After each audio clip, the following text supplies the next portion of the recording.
Sementara itu, prosesi pelantikan Presiden dan Wakil Presiden terpilih di Gedung Parlemen Senayan pada 20 Oktober mendatang dipastikan berjalan aman.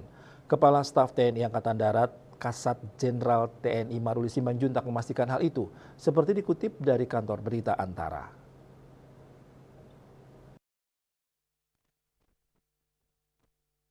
Hal tersebut dikatakan Maruli lantaran hingga saat ini pihaknya tidak melihat ada gelombang atau pergerakan yang berpotensi menciptakan situasi tidak aman saat pelantikan nanti.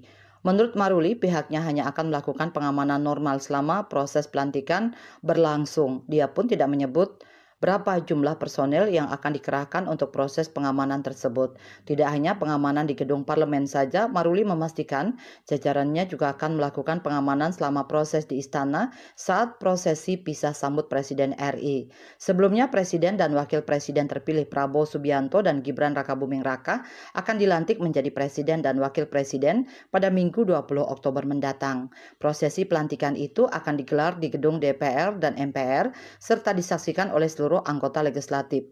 Setelah itu, Prabowo dan Gibran direncanakan pergi ke Istana Kepresidenan untuk mengikuti prosesi pisah sambut dengan Presiden Joko Widodo Jokowi. Bali Post melaporkan.